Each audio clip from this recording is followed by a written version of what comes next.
everybody, welcome back to another episode on the channel. Today's episode we're going to be talking about the Flip CRV.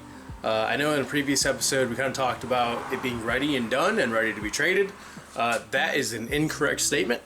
We made our first real test drive probably about a week ago. It was off camera. It was really just me feeling things out and making sure that it was ready. I did do a drive today. This was our second official test drive, which I will put the video in right now.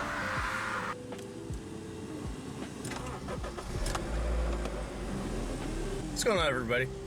We are going to start our test drive. We're going to start our test drive for the CRV. There's some components I think that need to be replaced, and we're going to see if we can't get the noises that I'm hearing on camera.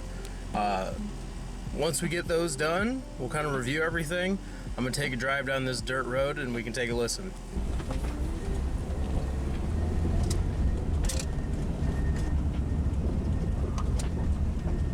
Okay.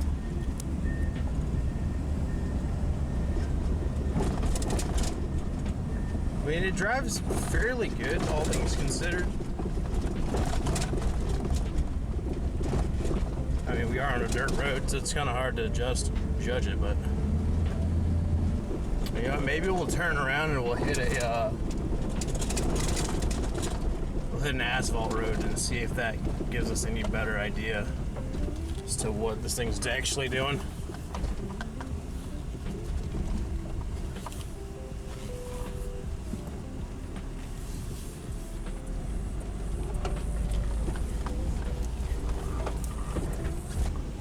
Okay, here we go.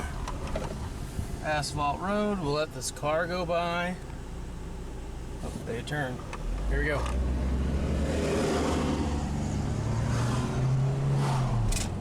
There it is. That shake.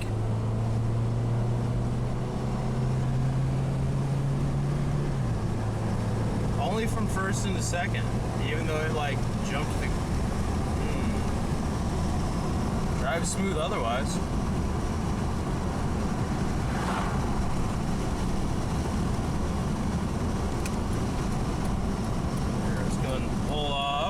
Turn this thing around.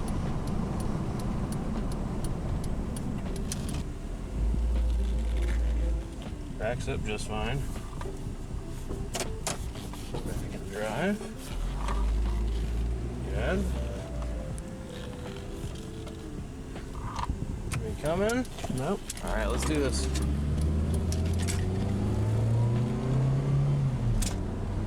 It just has this weird little shudder that it does when it shifts from second to first, or from first to second. And every other gear is fine. It's really strange.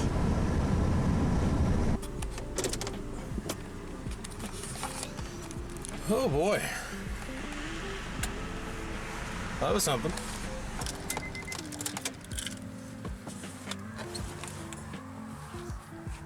As you guys could probably hear, there was kind of a clunk shifting from first to second. There's a few things that could be. Immediately my brain jumps to the transmission, but that doesn't necessarily mean it's the transmission. These cars, there's a lot of things that can go wrong over time. My immediate guess, honestly, is that the motor mounts are worn out. If not the motor mounts, my second best guess, honestly, is that the CV axles are worn out. If both of those don't correct the issue, then there may be an issue with the first to second gear synchro, at which point we'll do a little bit more deep diving into figuring out how to get that corrected. But we did go ahead and order new motor mounts and new CV axles. They're both here already. I haven't unboxed them yet because I was waiting to kind of start filming.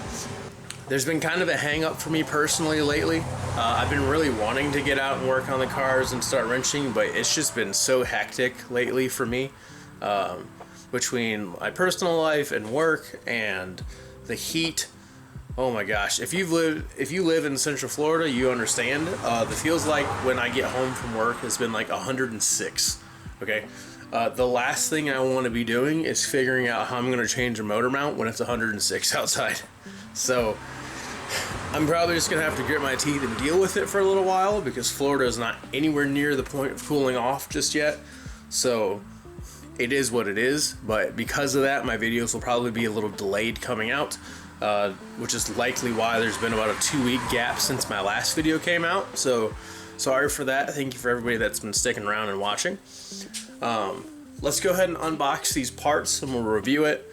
So the parts I got, I really did just kind of go the cheapest route that made sense to do. So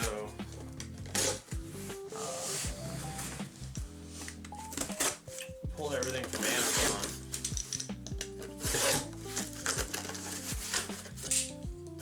Still wasn't like super cheap. I think I spent about $200 for everything.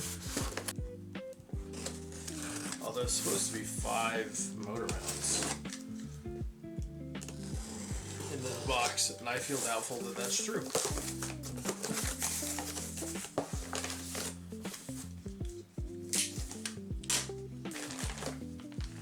Oh, they're just little. Okay.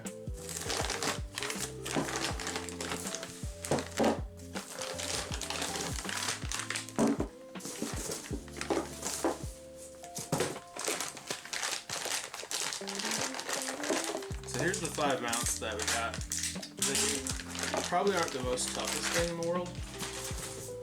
I mean, you can tell.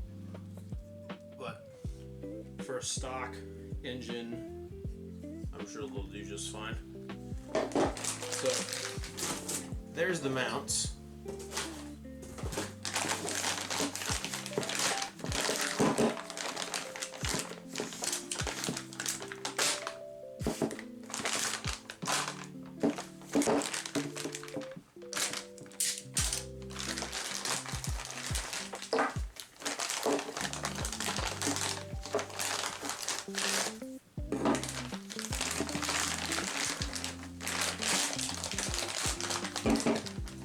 There's all 5 of them.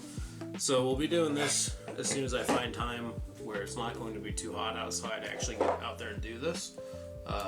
Hopefully that'll fix that weird jerk clunk thing that we've seen in the test drive. We also got these off of Amazon. And kind of one of my biggest questions on quality.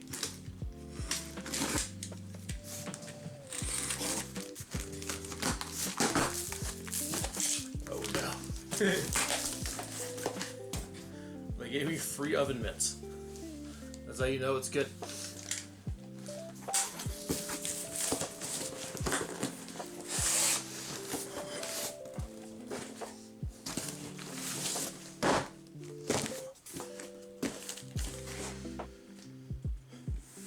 Perfect fit, pro service, top materials.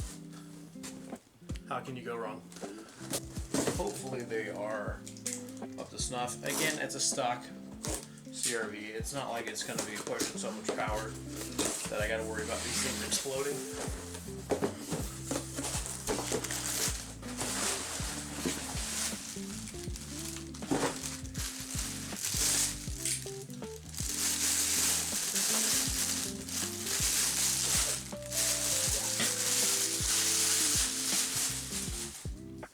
They honestly don't seem too bad.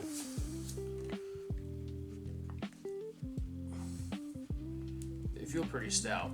I think these will do just fine.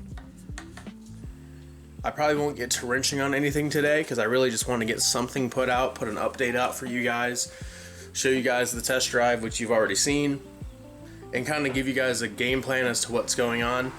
Because it's taking longer than I expected, I'm gonna go ahead and just start talking about what we are planning on doing. So we had talked about in a different episode trading the CRV. I wanted to talk about that a little more, just so that way everybody's kind of on the same page. The CRV has gained quite, I wouldn't say quite a lot of attention, but it's definitely gained some attention, and it's been kind of a main factor of this channel, a major driving source of entertainment and things to do. And it's really given me the opportunity to expand into this segment of my life. The potential trade vehicle that we're going to be looking at for the CRV, I have a friend who is currently interested in the CRV because he has a young child that they need room for, and his current car does not really fit his lifestyle the way that it needs to. He also needs something with a little bit more cargo room in it. So the CRV is really kind of checking boxes for him. He's very much in love with the first generation style of the CRVs, so I think it'll be going to a good home. The vehicle he has that we're looking at potentially trading for is a 2009 Honda Civic Coupe, which I think will be very good for the channel.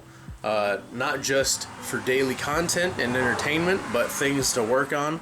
Those cars tend to have some issues, not anything horrible, but it'll definitely give us things to do and kind of put something new on the channel. It's a step in the right direction for our flip series, because we're trying to work our way up to getting a dealership, so that way we can afford nice cars all the time, as opposed to having to buy them and fix them and continue on this way. It's a progression, right? So you can't keep the same things forever. That being said, I will be sad to see the CRV go. We still have it for now. And I need to make some repairs on it, unfortunately, while it's still mine. Just as I said that, the sun came out in full force. It is so bright and so hot outside. I'm going to wrap it up here, guys. Thanks for sticking around. I know this was just kind of a yapping episode, but thank you for watching. I really do appreciate it. Leave a like, comment, subscribe. Stick around for more content. We will have plenty of things coming and going in the future. The CRV is just the first of many. So, who knows, maybe we'll get a cooler CRV in the future. Maybe we'll get one and we'll actually do some work to it and make it how we want it to. For now, the goal really is just funding. So, guys, thank you so much for watching. Please leave a like, a comment, or subscribe. It really does mean a lot to me. I respond to everything. It's pretty fun, honestly. I've been getting a kick out of doing this whole YouTube thing.